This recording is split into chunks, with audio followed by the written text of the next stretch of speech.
Ya San Buenaventura, en la primera parte del breviloquio que estamos comentando, lo dedica básicamente a la Trinidad de Dios. Ese es, digamos, como el tema que él va a ir desarrollando a lo largo de esta primera parte. Y lo primero que comienza afirmando en el capítulo 1 es que debemos entender qué es la teología, ¿no? O a qué se refiere el término de teología. Y San Buenaventura dice que lo primero que debemos entender por teología es que se trata de la doctrina sagrada.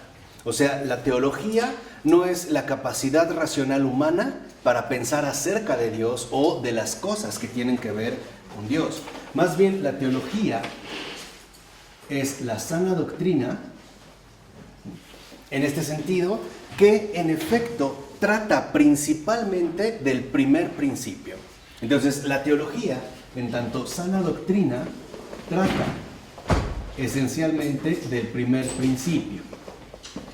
¿Cuál es el primer principio? Es Dios uno y trino. Ese es el primer principio. Entonces, toda la teología,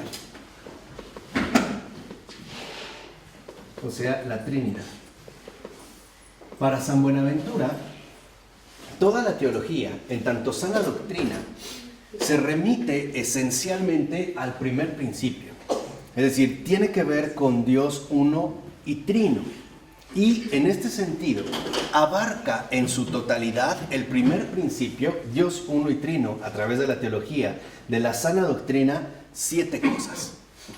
O sea, en el sentido del primer principio, Dios uno y trino, esta sana doctrina, que tiene como fundamento importante el Dios uno y trino, va a abordar 7 cosas.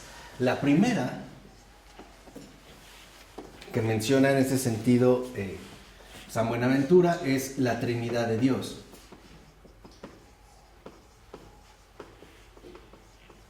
En segundo lugar, dice San Buenaventura, es la creación del mundo.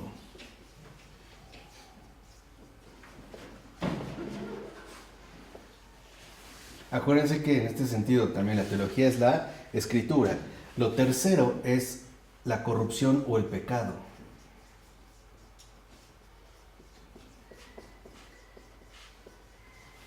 Lo cuarto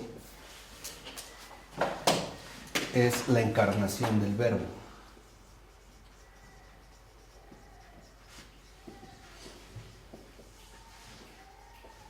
Lo quinto es la gracia del Espíritu Santo.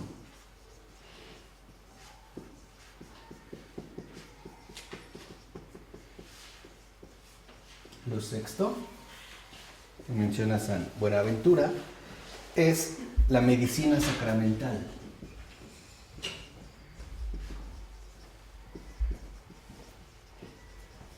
Y finalmente, lo séptimo tiene que ver con el juicio final.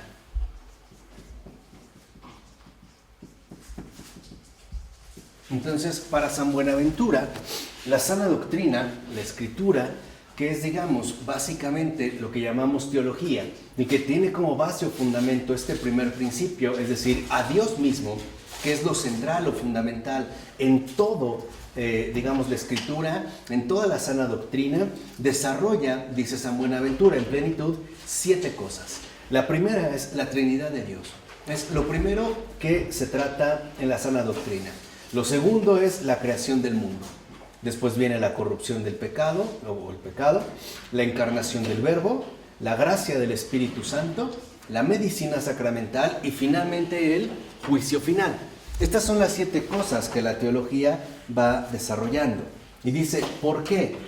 Porque la Sagrada Escritura, o la teología, es ciencia que da el suficiente conocimiento del primer principio, precisamente para lo que nos resulta necesario para la vida presente en la medida en que es necesaria para la salvación.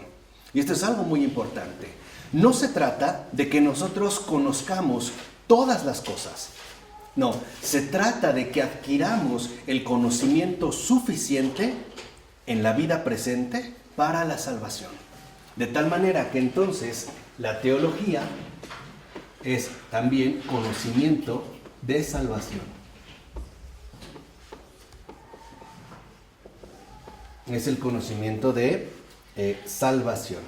Dice, y en este sentido, precisamente, lo que vemos es que está vinculado este conocimiento de salvación como en tres grandes grupos: la creación, la redención y la perfección.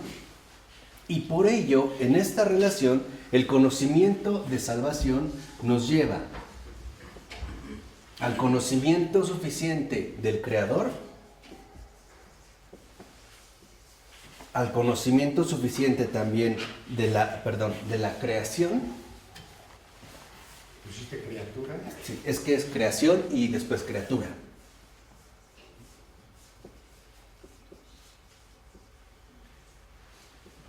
Y la criatura, o sea, Dios, mundo y hombre.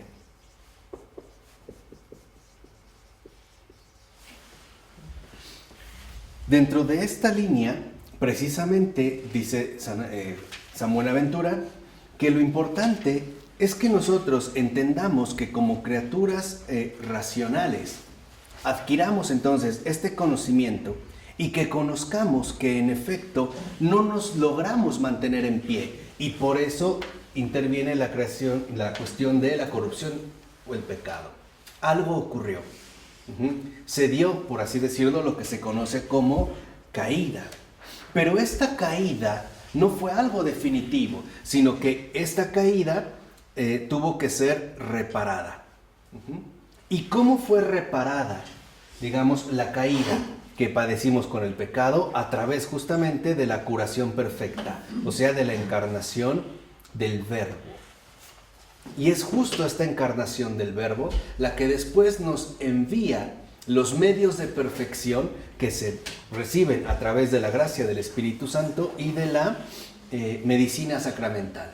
¿Para qué? Para que entonces nosotros tengamos en cuenta hacia dónde ciertamente es que nos dirigimos. Entonces, para San Buenaventura, lo importante es que no perdamos de vista que en la cuestión de la teología asumimos una especie de valoración jerárquica. Se trata de comenzar por lo primero, en este caso por la Trinidad de Dios, y descender hasta lo último, porque en el juicio final también está implicada no solo la salvación, sino también en este caso la condenación, o como le llama San Buenaventura, el suplicio infernal. Entonces, lo que necesitamos conocer nosotros para la salvación está ya dada en la Escritura. Y lo primero que debemos entender es a Dios como creador, el mundo como creación y nosotros mismos como criatura, aplicando justamente la razón. Este es como el compendio, esto es lo que él va a ir desarrollando precisamente a lo largo del breviloquio, a manera de resumen. Y ya entrando precisamente en el caso del primer punto, la Trinidad de Dios, lo que dice San Buenaventura es que cuando hablamos de pluralidad, estamos hablando ante todo de unidad de naturaleza. Y eso es lo que la recta fe nos indica que debemos admitir. O sea que hay tres personas en una naturaleza. ¿Cuáles? El Padre, el Hijo y el Espíritu Santo. ¿Qué siglo es este, pregunto? San Buenaventura está ya en el siglo XIII. ¿13? En el siglo XIII. Dice en este sentido San Buenaventura. Y debemos comprender los rasgos fundamentales de estas personas. El Padre no proviene de ninguna otra. El Hijo procede solo de la primera. O sea, el Hijo solo procede del Padre y procede por generación. ¿Se acuerdan? ¿Ven cómo en este sentido, digamos, los términos son muy similares a los que empleara San Agustín?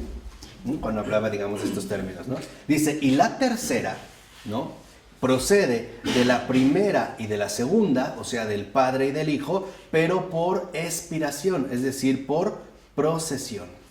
Así que no debemos perder de vista la esencia de la suma unidad. Y aquí San Buenaventura, digamos, después de avanzar un poco en esta cuestión técnica, afirma que la Trinidad de Dios también nos expresa comunicación. ¿Por qué en este sentido la Trinidad de Dios nos expresa comunicación? Uno, porque es la comunicación del amor. Hay un amado y hay un coamado. Es la comunicación viva del amor.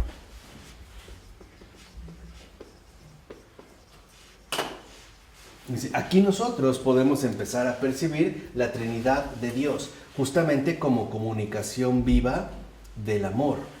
Y es una comunicación viva del amor que está dada desde toda la eternidad. El ser de Dios es la comunicación viva del amor. Está el amante, el Padre, está el amado, el Hijo, y está el coamado, que es el Espíritu.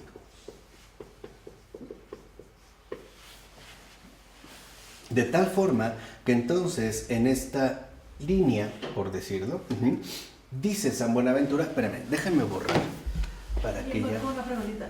El Espíritu Santo. ¿Qué significa pues que al abordar entonces la Trinidad de Dios, que es digamos la manifestación de la comunicación viva del amor, que es la relación, ¿no?, de amante, amado y coamado del Padre, del Hijo y del Espíritu Santo?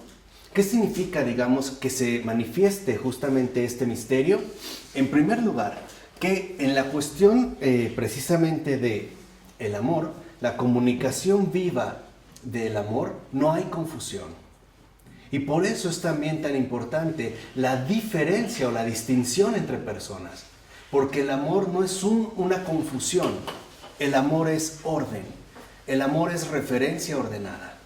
El amor en este sentido es definición. El amor no confunde las cosas, las define. Por eso, por ejemplo, si hablamos en el mismo caso en el sentido humano, o sea, en pocas palabras, si nosotros entendemos bien la estructura de la familia, que está hecha a imagen y semejanza del primer principio, es decir, de la Trinidad de Dios, el amor no establece una confusión. ¿A qué me refiero? Que los padres no son hijos, ni los hijos son los padres. No, el amor lo que hace es clarifica, no confunde. Por eso decir que hay amante, amado, coamado, que hay Padre, Hijo y Espíritu Santo, es reconocer que no hay confusión. Aquí no hay confusión. Hay orden, hay claridad, hay en este sentido verdad.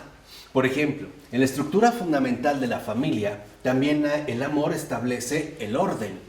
Establece en este sentido, digamos, disipa la confusión. Por ejemplo, el primer amor fundamental de la familia es el amor conyugal. ¿Qué quiere decir esto? Que el amor raíz, ¿no?, en la familia son los padres. El amor que se tienen entre los padres, porque ellos están llamados precisamente a manifestarse, a realizarse como amantes. Por eso los verdaderos amantes son los esposos, no los amoríos fuera del hogar. No, o sea, para que vean cómo hemos pervertido las cosas. No, o sea, en realidad los esposos están llamados precisamente a, ¿no?, manifestarse, a realizarse como amantes. ¿Cómo? Entregándose uno al otro plenamente. E incluso este gesto de entrega tiene su realización radical en la unión sexual. Por eso la base de la familia es la sexualidad. Por eso no podemos hablar, por ejemplo, de una familia que busque omitir la cuestión sexual, porque entonces no sería precisamente una familia. Pero ahí no se queda la cosa. Después viene el segundo amor, o digamos el segundo orden del amor, que es el amor filial. ¿Qué quiere decir? Es el amor dado entre el amante y los amados. ¿Nosotros cómo le llamamos? Entre los padres y los hijos. Primera gran luz. Fíjense, nada más del primer principio, para que hagan el conocimiento suficiente para la salvación. En un matrimonio se suele cometer un error terrible. Poner en primer lugar a los hijos. Eso es un error. Porque el primer lugar lo tienen los cónyuges. Porque los hijos no solo necesitan amor, necesitan que sus padres se amen. Esta es la base. Esta es la base fundamental. Cuando en un matrimonio, en una familia, el primer lugar lo ocupan los hijos, ya no es una familia.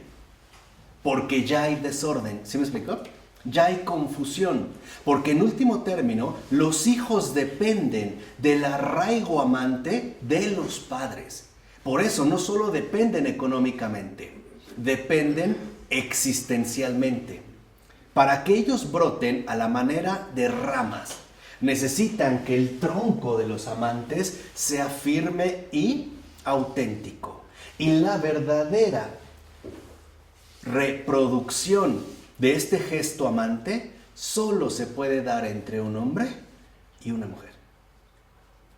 Por eso es que la adopción, por ejemplo, de niños o niñas entre personas del mismo género no es una familia. Es una organización humana de otro tipo, pero no una familia. Porque solo entre un hombre y una mujer, o si lo quieren ver así, vamos a dar una concesión. Solo entre lo masculino y lo femenino puede darse el amor filial. 2 hombres no pueden. 2 mujeres no pueden. ¿Vamos? ¿El filial o el conyugal? No, el filial. O sea, entre 2 hombres no pueden tener un hijo. Y entre 2 mujeres tampoco. Solo de ellos puede brotar, en este caso, el amor filial. Pero no termina ahí la cosa. Aparece el tercer orden del amor. El amor fraternal. Que es el amor dado entre los hermanos. Que están llamados a ser una continuación y planificación de lo que ellos han aprendido y recibido de sus padres. Eso es lo que forma una familia. En pocas palabras, el amor que se tienen entre los esposos es uno. El amor que se tiene a los hijos es un amor, pero es otro. ¿Sí me explicó? Pues forma parte del amor. Y el amor que se tienen entre hermanos es diferente. Es otro. Pero al final es un mismo ¿qué? Amor. Por eso se habla de una misma familia. En la Trinidad ocurre exactamente lo mismo. Cuando nosotros hablamos de 3 personas, es para no confundir la realidad auténtica del amor. En el amor las cosas están claras. Esto es lo que quiero que entiendan. Este es el primer conocimiento fundamental de la Santísima Trinidad. En el amor las cosas están claras. Si hablar de Padre, Hijo y Espíritu Santo, de amante, amado y coamado, significa que no hay confusión, es porque en el amor las cosas están claras. ¿Qué pasa si yo soy adoptado por 2 personas del mismo sexo? Pues hay una confusión espantosa. Al haber esta confusión, puedo decir que tengo afecto, pero entonces, ¿qué tipo de afecto es? ¿Es filial? ¿Realmente? No. ¿Es fraternal? No. No. ¿Es amor conyugal? Entonces, ¿qué es? Pues es una relación. No es amor, Exacto. No es amor. Amor disparatado. No, no es amor. es egoísmo. Es egoísmo. No es amor. Es un proyecto humano de autorrealización. Es eso. Pero no es amor. Y las consecuencias son claras. Entonces, en este primer punto al que nos va acercando precisamente a San Buenaventura, es comprender que la Trinidad de Dios nos lleva a reconocer que en el amor están claras las cosas, ¿no? ¿Qué es que estoy escribiendo? ¿Por qué no me corrigieron? Perdón, ¿Qué dijiste? Que las cosas están claras. Ajá, ¿no? En el amor están claras las cosas. No hay confusión. Por eso les decía, es un error garrafal moderno, mejor dicho, hipermoderno, decirle a los hijos, yo no soy tu papá, soy tu amigo. Para que una familia funcione, debe de quedar claro quiénes son los papás, quiénes son los hijos y quiénes son los hermanos. Yo no me relaciono con mi hija como mi hermana, mucho menos como mi esposa. Me relaciono como mi hija. Yo no me relaciono con mi esposa como mi hija, o como mi hermana, o como tu tía. o como mi tía. ¿Por qué? Porque estamos llamados a fundar una familia. Entonces, ¿qué involucra el amor? Ausencia de desorden, la no confusión, el poner en claro justamente todas las cosas. Y en esta misma situación, mejor dicho, o de ahí es donde nosotros provenimos de la comunicación viva del amor, del Padre, del Hijo y del Espíritu Santo, es reconocer que en Dios no hay nada confuso, que todo es simple, transparente, claro y definido. Vamos a resumirlo un poquito. En Dios mismo, las cosas son como son. No hay como lugar incertidumbre, duda, aberraciones, rarezas, extrañezas. No. Las cosas son como son. ¿Por qué? Y esto es lo hermoso. Porque esa es la verdad. Cuando en el amor están claras las cosas, significa que entonces estamos en la verdad. Por eso, una pseudofamilia conformada fuera del amor, dijimos, no es una familia, es un error, es una falsedad, es un engaño, es una equivocación, pero ahí no está la verdad. Por eso yo tampoco podría, aunque hoy mucha gente insiste en que sí, formar una familia, por ejemplo, con una mascota. Si yo decidiera casarme con mi perra o con mi vaca, sí saben que hay gente que lo ha hecho. Sí, Bueno, está permitido, ¿No? ¿Sí? ¿Sí? Yo no formaría una familia. Literalmente no la formaría. O sea, lo que vemos es que las propuestas que hoy en día transmite la ideología de género no son más que confusiones. Vamos, seamos sinceros, son tonterías. Porque están fuera del amor. Y justo por eso es que están fuera de la ¿qué? De la verdad. Por ello es tan importante ir a la situación carnalmente concreta de la realidad humana y no a las buenas intenciones. Porque, por ejemplo, si una familia es aquel entorno donde se puede educar bien a los hijos, en un orfanato lo pueden hacer muy bien. No se necesitan los padres, ¿o sí? ¿Qué significa esto? Que la educación no es lo primero, entiéndanlo. Lo primero no es educar a los hijos. Eso no es lo primero. Lo primero es literalmente amarlos, acogerlos. Y aparte acogerlos como un don inmerecido. Como algo que sobrepasa cualquiera de nuestras expectativas. El primer paso con los hijos no es la educación. Es, vamos a decirlo así, el verdadero amorío. Es introducirlos en una dinámica viva entre amantes que está llamada a desbordarse más allá de sí. Porque los amantes, los padres, ¿vamos bien para entender un poquito el misterio? Se desbordan en el amado, en los amados, en los hijos, en el hijo, de esta manera. Y estos hijos, a su vez, se desbordan y se reúnen nuevamente como coamados al ser hermanos. Y estos hermanos, este amor unificado, vuelve a remitirse a los padres. Esto es fundamental precisamente para que entendamos cómo la realidad concreta de nuestra situación humana es sexual y no asexual. A veces dicen, es que es más padre el que cría que el que engendra. No, puede funcionar como una especie de sustituto paterno, pero el Padre es el que ha engendrado. Literalmente, o sea, ese es el Padre. Este no puede sustituirse en cuanto tal. Al grado de que yo puedo perder a un padre, puedo encontrar, ¿no?, otra figura paterna que me ayuda quizá a no quedarme estancado en esta carencia, pero mi padre o mi madre sigue siendo mi padre y mi ¿qué? Y mi madre. Esto es fundamental para entender precisamente esta dinámica, porque en esta verdad, dice San Buenaventura, se manifiestan entonces tres rasgos importantes que tienen que ver con el amante, el amado, el coamado. Acuérdense que estamos hablando de la Trinidad de Dios. Se manifiesta la eternidad, se manifiesta la sabiduría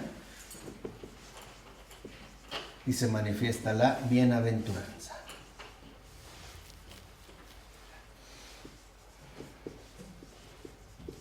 ¿Qué significa esto? ¿Por qué?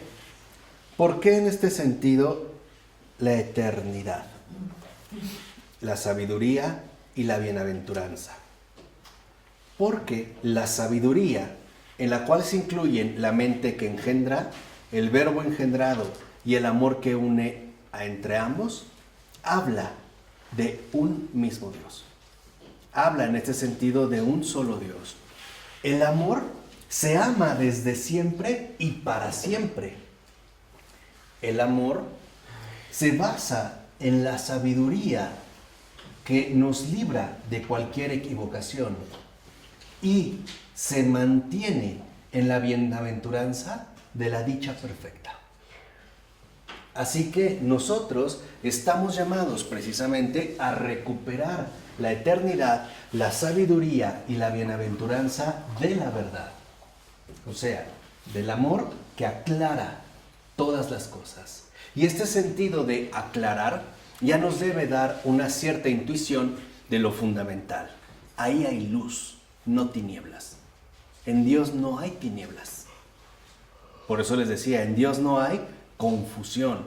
En Dios hay luz. En Dios hay luminosidad. En Dios hay resplandor. ¿O cuál es el término correcto o más humanamente correcto que podemos emplear para hablar de esta situación?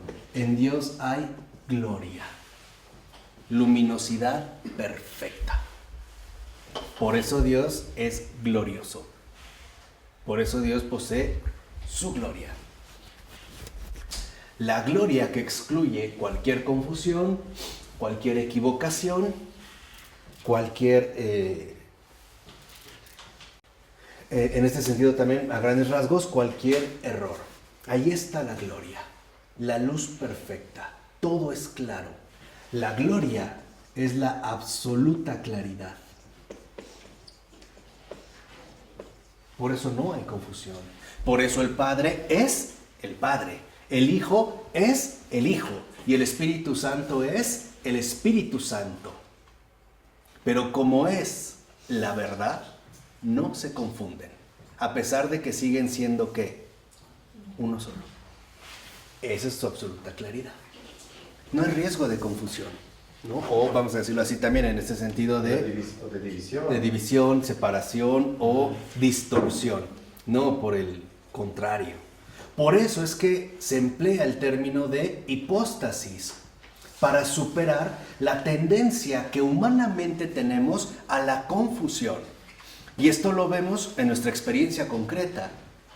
¿Cómo es posible que tres sean uno? Porque para nosotros lo plural, lo múltiple, se confunde. Se nos pierde.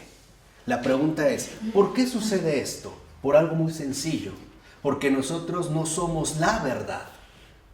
Estamos llamados a participar de la verdad, pero no la podemos abarcar completamente. Lo que sí podemos es dejar que ella nos absorba. ¿Sí? Esta es, digamos, la gran diferencia, ¿no? O sea, lo que sí podemos dejar es que ella me absorba a mí como persona en concreto. De tal manera que entonces San Buenaventura también menciona que en esta Trinidad de Dios, ¿no?, se presentan 4 relaciones. Dios es uno, y trino, pero se presentan 4 relaciones. ¿Cuáles son? La paternidad, por eso la habíamos mencionado ahorita.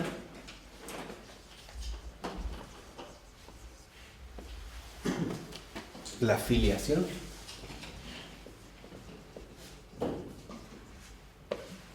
La expiración.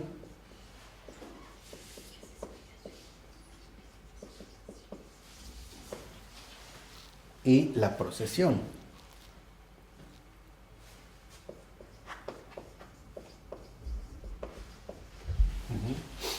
La paternidad apela precisamente a un único fundamento: Dios en sí mismo. No hay dioses, hay un solo Dios. La filiación, a este, como hace rato les mencioné, ¿no? A este darse por completo al grado de engendrar a otro, totalmente otro. A mí, el Hijo, porque el Hijo no es el Padre, y no obstante somos uno. Y la expiración, cuando uno expira, ¿qué significa expirar? Sacar el aire. Eso es expirar. Nosotros lo mencionamos ya como expirar. De hecho, deriva respirar. Para nosotros respirar es introducir y sacar aire frecuentemente, por eso es una situación repetitiva. La expiración es, por decirlo así, a ver, vamos a tratar de encontrar esta imagen.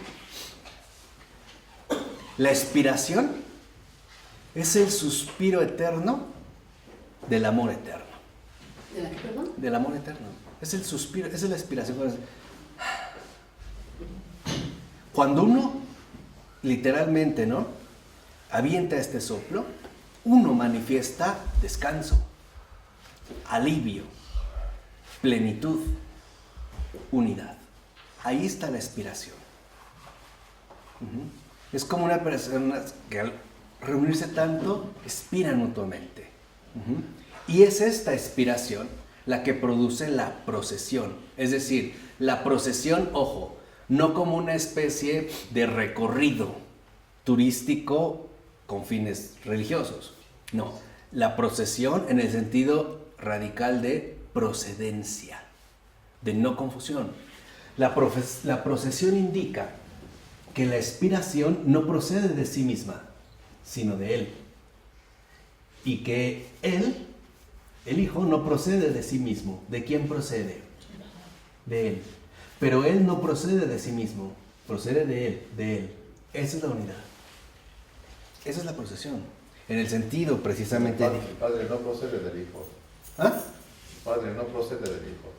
O sea, no, a lo que me refiero es, por ejemplo, que el Padre es Padre por el Hijo. No puede ser Padre sin el Hijo. Por eso es que hay, digamos así, como una referencia inseparable. Por ello, no es que digamos lo que dijimos, que uno vaya primero y otro después. Es el orden el que nos aclara las cosas para irnos como acercando precisamente a este misterio. Entonces, lo importante aquí es que nosotros empleamos nombres para tratar de palpar, ¿no?, en la medida de nuestras posibilidades, este misterio.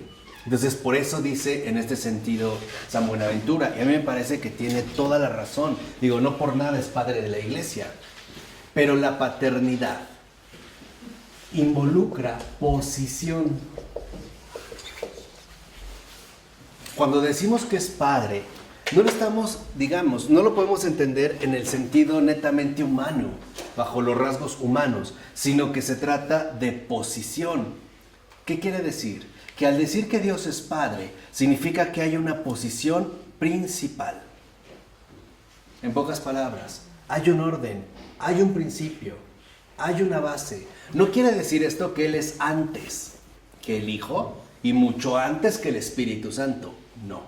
Le dijimos, son siempre uno. Lo que significa es que hay una posición.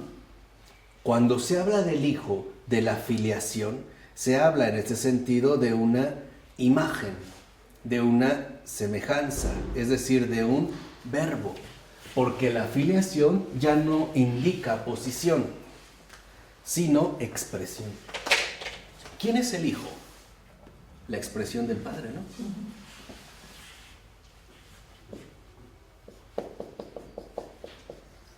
El Hijo es de expresión. El Hijo expresa esta posición.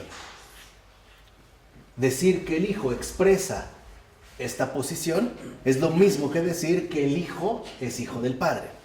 O, perdón, que el Verbo es hijo del Padre.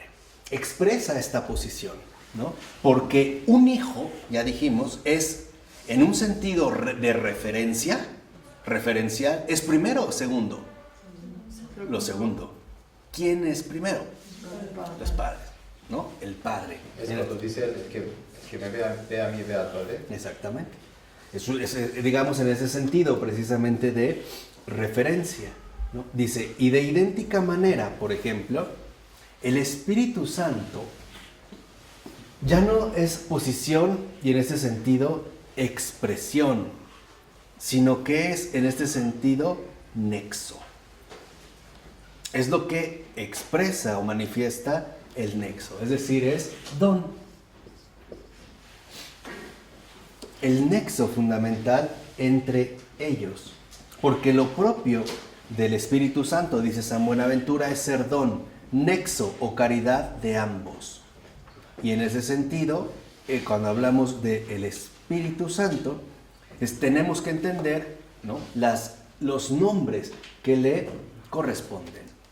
La paternidad como la posición, la filiación como la expresión y la inspiración como el don, ¿no? Vamos a decirlo así, como la donación.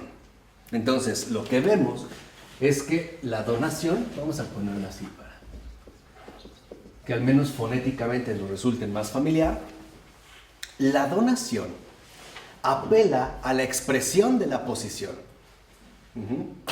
Y la posición nos conduce a la expresión de la donación. Veámoslo en el sentido de la teología, de la escritura. ¿El Padre envió al Hijo? Sí. ¿Y el Hijo a quién envió? Es una misma relación, es una misma dinámica. ¿Qué quiere decir? Que el Padre, en ese sentido, como posición fundamental, se expresa en el Hijo. Y es esta expresión, ¿no?, de la que, digamos, brota la donación. Y si uno recibe el don, la gracia de Dios, uno entiende que este don es a su vez expresión de Él. Y en Él es expresión de esta posición. Por eso San Pablo en algunas de sus cartas habla, ¿no?, de acercarse a Cristo Jesús y por medio de Él a Dios. No porque sean diferentes, sino porque se trata de una relación distinta, de unas referencias en este sentido también diferentes, pero no en este sentido confundidas. ¿Vale? Vamos en este sentido. Bien. Dice también, por otra parte, San Buenaventura. Si nosotros podemos captar algo de esto, hay que reconocer que a veces se les han dado nombres abstractos. Por ejemplo, en abstracto se puede hablar del nombre de esencia, pero en concreto por el nombre de substancia o de sustancia. Cuando uno tiende a hablar de esencia, pareciera que está hablando a grandes rasgos de algo inmaterial, ¿no? Si yo les preguntara cuál es la esencia de una rosa, como que pareciera que no lo encontramos en la rosa y tendríamos que buscarlo en algo inmaterial, en una idea o en una noción. Pero lo que dice también en este sentido San Buenaventura es que cuando se han empleado estos términos debemos reconocer que lo hacemos para que nos resulte distinguible lo que acontece en el misterio, porque se trata precisamente de un acontecimiento, en este sentido, vivo. Cuando se emplea el nombre de sustancia, o se hablaba, ¿no?, que forman una misma sustancia, se habla de una realidad, en este sentido, concreta. Dice, por ejemplo, San Buenaventura: así debemos distinguir de cualquier modo a las hipóstasis como algo perfectamente, es decir, como persona. Y entonces, por ejemplo, nosotros podríamos ir reconociendo esta relacionalidad si hablamos en los siguientes términos. Si habláramos de humanidad, hombre, algún hombre y Pedro. Pone este ejemplo, que era, digamos, parte pues, de la lógica, ¿no? De la enseñanza de la lógica. Dice, el primer nombre, por ejemplo, humanidad, dice la esencia. El segundo, hombre, la sustancia. El tercero, algún hombre, la hipóstasis. Y el cuarto, la persona. Entonces, para San Buenaventura, es, digamos, como muy importante que nosotros reconozcamos que en esta procesión, digamos, en estas cuatro relaciones, también se explica la esencia, la sustancia, la hipóstasis y, en el caso de la procesión, la persona. ¿Por qué? Porque en la procesión, al hablar de la procedencia, o sea, de a quién remite, de quién viene, hacia quién nos dirige, siempre es hacia alguien concreto. Y este alguien concreto, ya sea el Espíritu Santo, el Hijo, el Padre, son hipóstasis concretas. Ahora vamos de lo más concreto a lo más general. ¿Sí? ¿Sí me van siguiendo más o menos? ¿Un poquito? Bueno, la persona, ¿no? La procedencia, cuando nosotros intentamos indagar en el misterio de la Trinidad, comenzamos por lo más concreto, que es la persona, ¿no? Por la distinción de personas, sin confusión, que nos va a llevar a al reconocimiento de una hipóstasis. Pero cada una de las hipóstasis, cada una de las tres personas es donación. ¿Por qué? Porque no se da por sí misma, siempre se da en relación a otra. ¿Vale? Es lo que habíamos nosotros mencionado hace un momento. ¿Qué quiere decir? Que no son autónomas. No son como realidades autónomas, sino que son entrega total y por eso son hipóstasis. Estas hipóstasis que nos remiten a la donación concreta de cada una de las personas expresan la sustancia, ahora sí, peculiar de cada una. Porque no solamente son donación en sentidos diferentes, en sentido paternal, en sentido filial y en sentido espiritual. Y cuando entendemos esta sustancia de cada una de las hipóstasis, que son personas concretas, entonces podemos acceder a la esencia. ¿Cuál es la esencia? Dios es uno, y esa es la posición. Y esta esencia nos remite también a lo primero. Antes que ser omnipotente, antes que ser eterno, antes que ser omnisciente, antes que ser omnisapiente, antes que ser todopoderoso, Dios es Padre. Esa es la esencia. Es curioso, ¿no? Antes que ser todo lo que pensamos, Dios es Padre. Eso es su esencia. La esencia de Dios es su paternidad. ¿Qué engendra la paternidad? Amor. Hijos. Al Hijo. Hijos. Nosotros. Engendró al primero. Y por el primero, a todos. Luego el Espíritu Santo. Esto es de verdad muy importante porque a veces tendemos a caer en abstracciones estériles cuando hablamos del misterio. La potencia suprema, omnisciente, sí, pero eso no es la esencia. La esencia de Dios es su paternidad. Lo esencial en Dios, lo esencial no es que sea todopoderoso, no es que sea eterno, no es que sea lo que quieras, no. Lo esencial en Dios es que es Padre. Primero y antes que todo es que Padre. Antes que el amor. Es que ese es el amor. vamos, estamos como indagando un poco al interior del misterio. Pero el amor, digamos, hablando de la Santísima Trinidad, de la Trinidad de Dios en el misterio, lo primero de Dios, la esencia de Dios es que es Padre. Pero dijimos, no es como un padre que está sin el hijo. Es su rasgo fundamental, su rasgo esencial. Esa es su esencia. Por eso lo que nos viene a mostrar el hijo es al Padre. Nos da a conocer a Dios en su esencia más pura, más íntima. ¿Qué nos reveló el hijo? La intimidad de Dios. Su esencia más íntima, su esencia más profunda, su rasgo fundamental de Dios es que es Padre. Y que, Yo pienso que es amor antes que padre. pero es que es uno, no es que estén separados. Estamos hablando como al interior del amor, en los rasgos, sin confusión del amor. O sea, decir que Dios es amor, pero ¿qué amor? Eso es importante, ¿qué amor? Porque es algo concreto. Amor de padre. ¿Es un amor fraternal? ¿Es filial? No, es paternal. Por eso les explicaba el esquema anterior de la familia. ¿Ven cómo ya vamos a entender? Ya no hay confusión tan pronunciada. Es Padre. Dios es, ha sido y será Padre. Esa es la esencia, digamos, de el amor.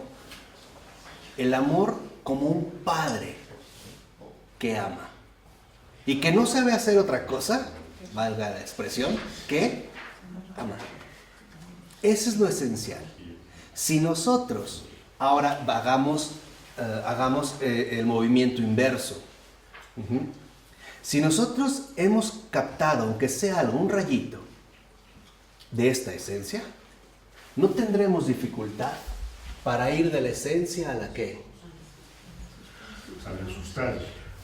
Porque la sustancia de Dios consiste en el ser hijo encarnado. Ahí está lo sustancial. Porque lo sustancial es algo realmente concreto. ¿Dónde se manifiesta entonces más el amor del Padre? En el Hijo. ¿No lo dijo San Juan, el gran San Juan? Tanto amó Dios al mundo que envió a su propio ¿qué? Uno puede decir, yo por ahí escuché una vez, ¿y por qué no vino el Padre? ¿Qué tipo de padre es ese que prefiere mandar a su hijo a sufrir? No está entendiendo nada. No está entendiendo nada.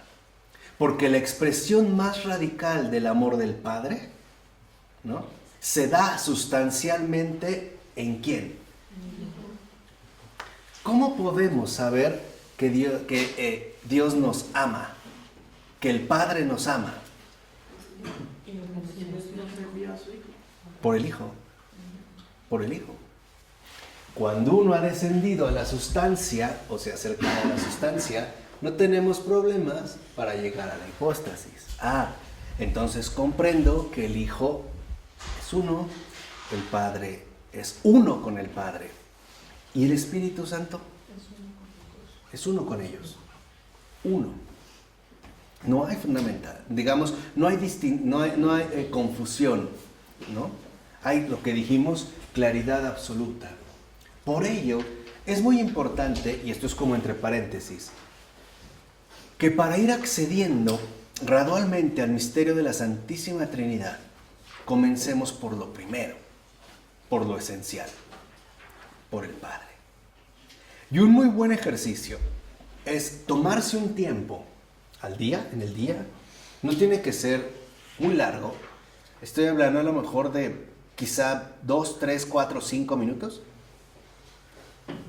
Pero recogerse en el interior de manera profunda y repetir con todo el ser, con todo lo que somos, la palabra, el nombre, Padre. Nada más.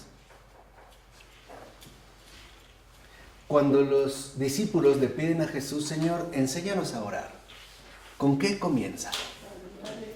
Padre. No, Padre. Primero, Padre. Y después, este Padre no es mío. No es el Padre mío y el padrastro de ustedes. ¿No? No. ¿Qué dijo Jesús? Padre nuestro. Es el Padre de todos. Por lo tanto, todos somos hijos del Padre. Y por lo tanto, todos somos hermanos. No enemigos, sino hermanos. De hecho, ese es nuestro patrimonio. De ahí proviene nuestro patrimonio. De ahí proviene precisamente nuestra patria. Cuando se habla de la patria celestial, la propia palabra patria no tiene que ver nada con cuestiones nacionalistas de un país. Viene de patris. Exacto. Viene de patris. O sea, viene del ¿qué? Del Padre. Ujú. Entonces, si uno se va acercando a la cuestión del Padre, uno empieza por lo esencial. Dios es Padre. Dios es amante. Acuérdense, no visto desligado, sino nada más como poniendo atención a un rasgo. Porque para nosotros contemplar el misterio a una no es posible. Tenemos que empezar por alguien. Hay quienes llegan más fácil primero por el Espíritu Santo, por ejemplo. Hay quienes llegan más fácilmente por el Hijo. Por lo regular, digamos que el acceso más fácil es el Hijo. Pero hay quienes pueden empezar por el Padre. Pero no importa, porque a final de cuentas es uno. Lo que sí es no caer en confusión y entender, ¿no?, las relaciones que aquí se manifiestan y que nos permiten a nosotros ir avanzando. Entonces dice, por ejemplo, en ese sentido también San Buenaventura, nosotros no solo debemos conocer aquel que se distingue, o sea, al Padre, al Hijo y al Espíritu Santo, sino también aquello por lo que se distingue. Es una persona, vamos a decirlo así, es una persona con personalidad propia. Pongámoslo de esta manera. ¿El Espíritu Santo es persona? Sí. ¿El Hijo es persona? Sí. ¿El Padre es persona? Sí, sí, claro, sí. Pero cada uno tiene su propia personalidad. Voluntad. Claro. Tienen su propia personalidad. O sea, no solo hablamos de aquel que se distingue, sino también aquello por lo que se distingue. Su personalidad. Cada uno de ellos tiene personalidades distintas, pero una voluntad única. Porque nunca dejan de ser ¿qué? Uno. Eso humanamente no sucede. ¿O sí? A menos Que nos unamos a Dios. exactamente. A menos que quedemos unidos en la verdad del amor. Ahí sí seremos uno, con Él. Por esto es muy importante y muy bello entender que no estamos hablando de un problema matemático, lo que yo les dije la vez pasada, al que podamos encontrarle una solución. Aquí sí, también hay que escuchar a San Agustín. Decía, la verdad se saborea. No es algo que se resuelve, se saborea. Y hay que tener tacto. ¿Por qué tacto? Porque hay que aprender a tocar el misterio. Así sea con nuestro sentido espiritual, pero lo tocamos, lo palpamos. Y esto se va saboreando, la tersura, la belleza que va emanando de este misterio. La verdad se saborea. De hecho, Dios es un profesor de amor trinitario. Sí, claro. Porque Es, siempre está empujando, nos está enseñando a amar más. Y de manera trinitaria. Con el prójimo, obviamente. sí, claro. Entre el puente, Jesús, el Espíritu Santo, el Padre, entre nosotros y el prójimo. Él es un profesor trinitario, no hay otra cosa. Sí. No hay otra. Es la Trinidad en todo, ¿no? Sí, yo juzgo de una manera y viene el amor y juzgo de otra manera. Claro. Y me empuja a amar como él ama. Es profesor de amor trinitario. Sí. En esta, digamos, en la dinámica viva del amor, en la comunicación, en la entrega total. O sea, vamos, en lo que realmente es el amor, ¿no? En esta cuestión, digamos, esencial. Pero sí es muy importante que entonces entendamos que son 3 personas, pero que tienen una personalidad. Y que por ello se pueden diferenciar uno de qué, de otro, ¿no? Tienen como rasgos propios. Es decir, en el caso de San Agustín de la verdad se saborea, es algo lo que uno se va siempre introduciendo más y más. No hay fondo. No hay fondo, no hay un momento en el que podamos decir, ya lo entendí. No, no hay fondo. ¿Por qué? Porque el amor es infinito. El amor es eterno, el amor es sabio y el amor es la plena ¿qué? Bienaventuranza. Por eso, fíjense, para terminar hoy, el primer conocimiento fundamental de la teología es saber que Dios es Padre. Y eso es lo que va a determinar toda nuestra relación con Él. Toda. ¿No es eso lo que compromete la salvación? ¿Ante quién estoy? ¿Ante un juez implacable, dispuesto a aplastarme, ¿no? Como un animalejo ponzoñoso? ¿O ante un Padre que me extiende los brazos, llamándome a cada instante y a cada momento por mi nombre? ¿Ante quién estoy? Por eso su tarea es aprendamos a presentarnos ante el Padre. Comencemos por lo primero, después vendrá lo segundo, al último llegará lo tercero y finalmente entenderemos esa procedencia y todos diremos con una misma voz, con una misma lengua y con un mismo corazón, es Él. ¿De acuerdo? En nombre del Padre, del Hijo y del Espíritu Santo. Amén.